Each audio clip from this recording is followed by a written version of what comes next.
C'est une foule compacte qui est descendue dans les rues de Port-au-Prince pour exprimer sa frustration face à cette crise qui dure trop.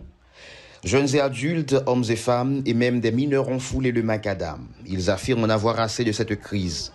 Et face à l'incapacité des autorités, ils disent vouloir prendre leur avenir en main. On ne peut pas se fier ni à la police ni au conseil de transition. Et c'est à nous de prendre en main notre destin.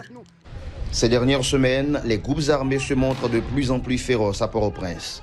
Ils mènent simultanément leur offensive sur plusieurs quartiers de la capitale, créant ainsi des milliers de nouveaux sans-abri.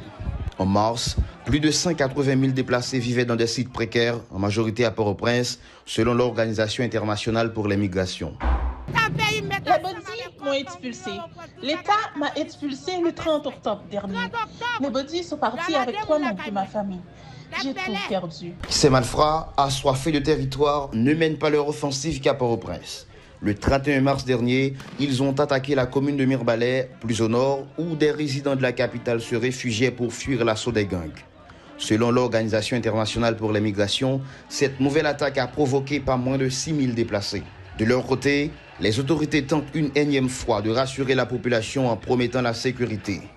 Lors d'une adresse à la nation ce 3 avril qui marque le premier anniversaire du Conseil de transition, son président Fritz Alphonse Jean a annoncé pour bientôt l'adoption d'un budget priorisant la lutte contre l'insécurité. Au moment où il prononçait son discours, plusieurs quartiers de Port-au-Prince et environ essuyaient le feu des gangs. Ces zones étant livrées à elles-mêmes, seul le quartier de Canapé Vert et ses environs continuent encore de résister face à l'assaut des malfrats en appelant la population à manifester.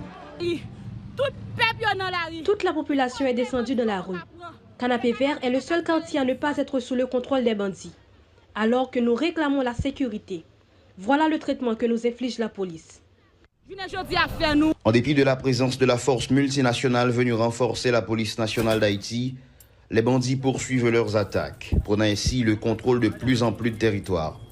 Selon l'agence Reuters, des policiers kenyans blessés lors des récents affrontements avec les assaillants ont refusé de combattre, critiquant le niveau de blindage des véhicules mis à leur disposition.